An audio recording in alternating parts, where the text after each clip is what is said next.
It was a crisp autumn morning in mid-August 2025, the kind where New York City's skyline shimmered under a deceptive veil of golden light, promising a day of easy glamour and effortless chatter. Studio 1A at Rockefeller Center buzzed with the familiar rhythm of Today with Jenna and Friends, the hour-long spin-off segment that had become a cozy staple for morning viewers, hosted by the ever-effervescent Jenna Bush Hager. Jenna, with her signature blend of southern warmth and insider wit, was flanked by her co-hosts, the sharp-tongued lifestyle guru Mia Calhoun and the pop culture whisperer Theo Vance. The set was a Pinterest-perfect haven of plush velvet couches in soft peach tones, fresh orchids nodding in crystal vases, and a massive screen cycling through feel-good montages of fall foliage and pumpkin-spiced everything. Today's guest was no ordinary draw. Carrie Underwood, the undisputed queen of country music, had graced the show to promote her latest album, Echoes of the Heartland, a raw, soul-bearing collection that had already topped charts and sparked whispers of Grammy gold.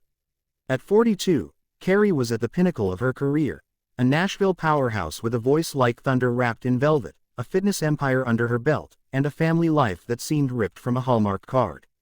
Her husband, Mike Fisher, the rugged ex-NHL star, had stayed home in Tennessee with their two boys, Isaiah and Jacob, but Carrie carried their spirit in the subtle glow of her diamond wedding band and the faint scent of her signature vanilla-laced perfume. The segment kicked off like a dream. Jenna, in a flowy emerald blouse that matched her infectious energy, leaned forward with that trademark sparkle in her eye. "Carrie, welcome. Oh my gosh, Echoes of the Heartland. I devoured it on my flight back from Texas last week. That track, Fractured Fields. It's like you crawled into my soul and wrote a letter from inside it." The audience, a live crowd of about 50, mostly moms in athleisure and wide-eyed millennials clutching coffee mugs, erupted in applause.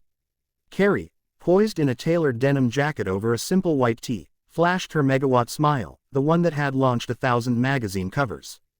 "Jenna, you're too kind. It's all about those late-night moments when the world's quiet, and your heart just spills out." The first 10 minutes flowed like honeyed sweet tea. They dished on motherhood, Carrie's boys versus Jenna's twins, Poppy and Henry, the chaos of tour life, Carrie regaling tales of sound check mishaps in Boise, Jenna countering with a story of spilling latte on George Clooney's script during a Today guest spot, and the unfiltered joy of female friendship. Mia chimed in with wellness tips, suggesting a post-tour detox smoothie that involved kale and Carrie's favorite, blackberry infusion. Theo, ever the comic relief, quipped about how Carrie's powerhouse vocals could probably shatter a smart fridge, earning a genuine belly laugh from the country star. Cameras panned to fans in the crowd holding signs, "Carrie, you're our Jesus, take the wheel."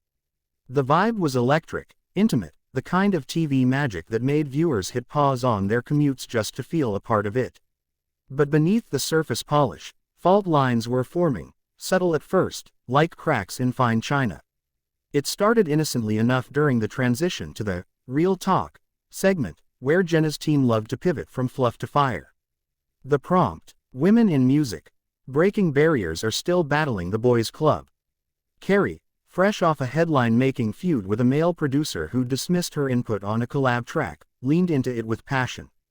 "Look, we've come miles. Think about it, from Loretta Lynn fighting for airtime in the 60s to now, where we're headlining festivals. But the industry's still a boys' club wrapped in sequins. You get one. No, from the suits, and suddenly your whole vision's sidelined." Jenna nodded vigorously, her blonde bob bouncing. "Absolutely. And as someone who's navigated the Today trenches, Hoda and I breaking glass ceilings left and right, it's exhausting. But Carrie, you've got the ultimate armor. That voice, that grit. Spill, what's the wildest boys' club moment you've had lately?" The question was meant to bond, to draw out a juicy anecdote. Carrie paused, her blue eyes flickering with something unreadable. She shared a light one first. The time a label exec suggested she tone down the edge on a ballad because women over 40 should go softer. The crowd booed in solidarity, and Mia high-fived her. Then Theo jumped in, his enthusiasm a touch too eager. "Totally. But hey, isn't part of it just evolution? Like, Taylor Swift went from country sweetheart to global mogul by playing the game smarter, not harder. Carrie, you've done that too, your Vegas residency. Iconic. But do you ever worry that pushing back too hard makes you the difficult one? The room hushed. It was a fair question, but the word difficult landed like a lit match in dry grass. Carrie's jaw tightened, just a fraction, but the cameras caught it, the subtle shift from open vulnerability to guarded steel. Jenna, sensing the pivot, tried to steer. Oh, Theo, you mean the fierce one. Empowerment, right, but Carrie was already rolling, her voice steady but laced with an undercurrent of storm clouds. Fierce is fine, but difficult, that's code for woman who knows her worth. I've been called that since American Idol, back when I was 21, wide-eyed, and they said I was too country for pop radio. Fast forward 20 years, and it's the same script. You fight for your art, and suddenly you're the villain. The audience murmured agreement, but Theo, undeterred and perhaps a bit mansplain why in his zeal, pressed on. Valid, 100%. But in my podcast dives, I've seen how some artists, like, say, in the Carrie verse, get labeled that way because they don't compromise. Remember that collab fallout with Luke Bryan last year? Fans ate it up as drama, but was it worth the headlines? Theo was referencing a very real, very public spat. Carrie had walked from a duet project after creative differences, with tabloids screaming, "Diva down." It had been water under the bridge for Carrie, turned into fuel for her solo track, Unchained Melody, but Theo's tone, casual, almost probing, felt like a jab.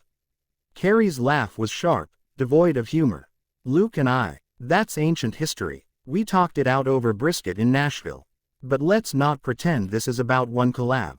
This is about every time a woman in this industry says, no, and gets painted as the storm cloud. You know what? I've built an empire on.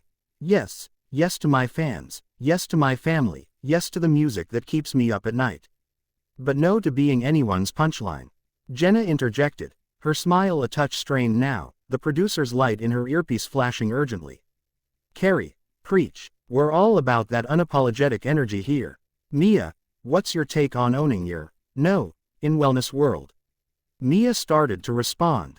Something about boundaries and breathwork, but Carrie wasn't done.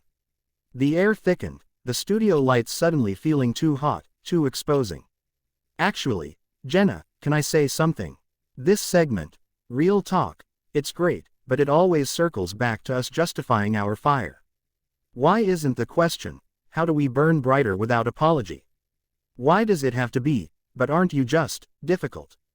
The words hung there, directed not just at Theo, but at the invisible machinery of daytime TV, the way shows like this thrived on vulnerability served with a side of redemption arcs. Jenna's eyes widened, a flush creeping up her neck. She was no stranger to on-air tension. Hell, she'd sparred with Hoda over politics and lived to laugh about it.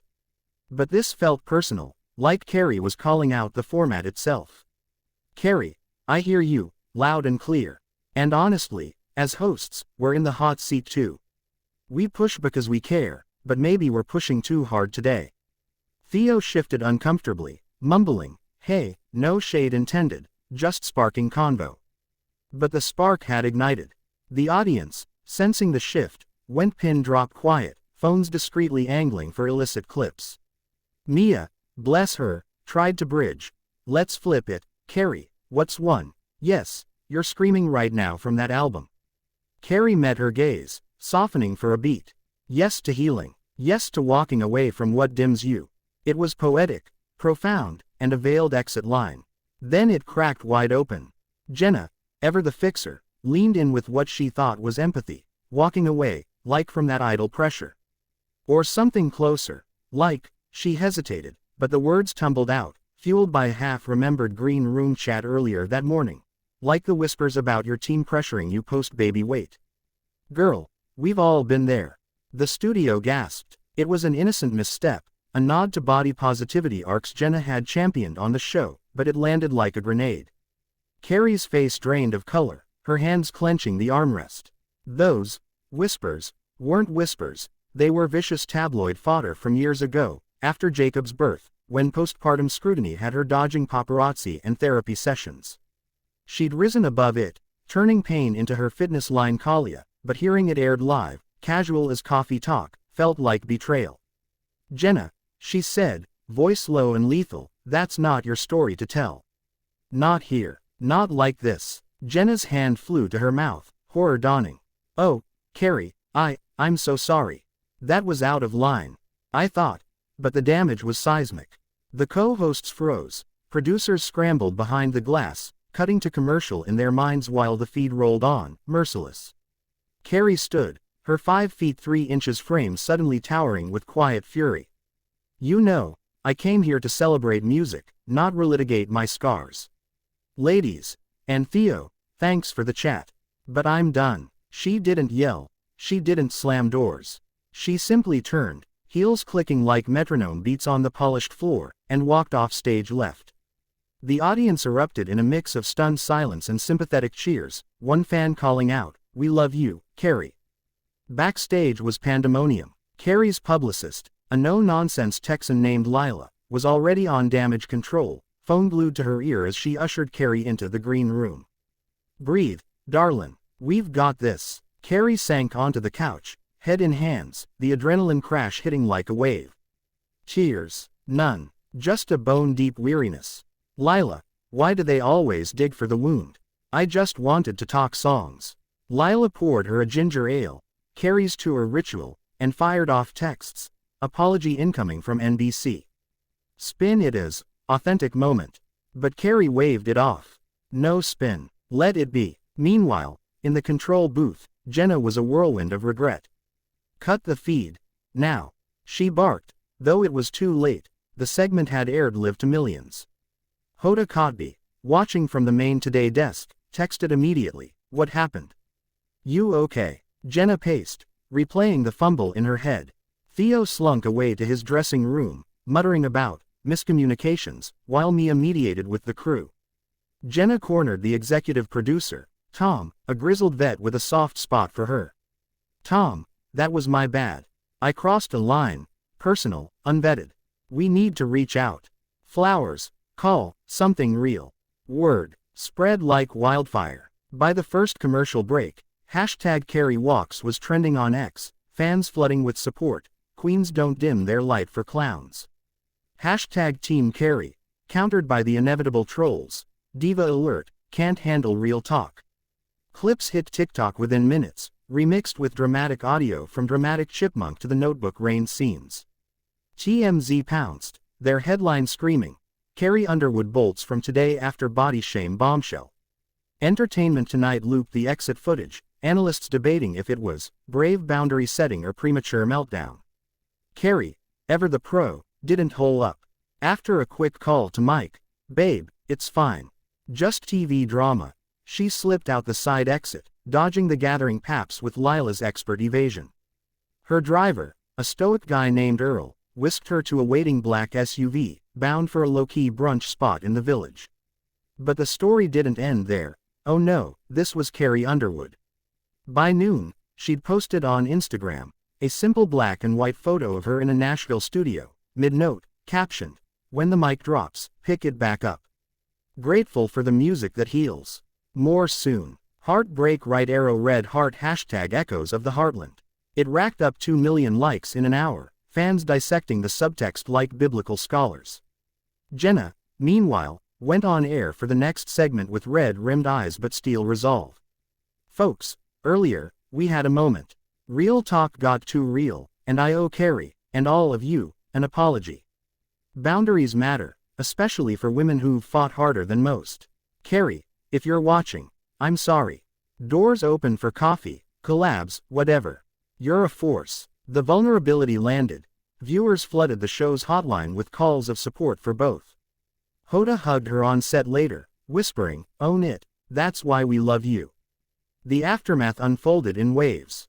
Carrie returned to Tennessee that evening, grounding herself with a family bonfire, s'mores with the boys, Mike strumming guitar to her unreleased tracks.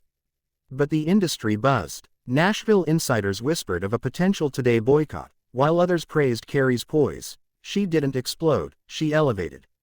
Theo issued a private apology via DM, which Carrie acknowledged with a curt, noted.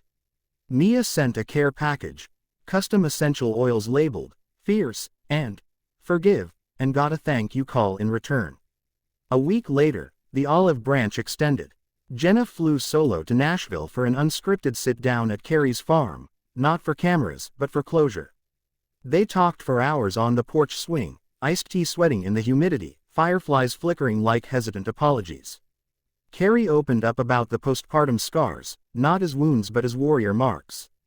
Jenna shared her own insecurities, the pressure of being the nice one in a cutthroat world. No microphones, no notes, just two women, raw and real. "I saw you as invincible," Jenna admitted. "Forgot you bleed like the rest of us." Carrie smiled, genuine this time. Invincible, nah, unbreakable, getting there. The clash became legend, reframed in Carrie's next single, Exit Stage Heart, a soaring anthem about walking away to walk taller. It debuted at #1, with lyrics that nodded to that fateful morning. "They call it stormin' off, I call it sailin' home." Jenna booked Carrie for a Today Redux months later, this time co-hosting a segment on Women Who Roar. The crowd, electric. The hug at the end, televised tears. In the end, what could have been a career bruise became a badge. Carrie Underwood didn't just storm off, she stormed into a deeper truth, reminding the world that even queens have off days, and that the best stories are the ones where the storm clears to reveal the stars. And as for Today with Jenna and friends, they added a new rule.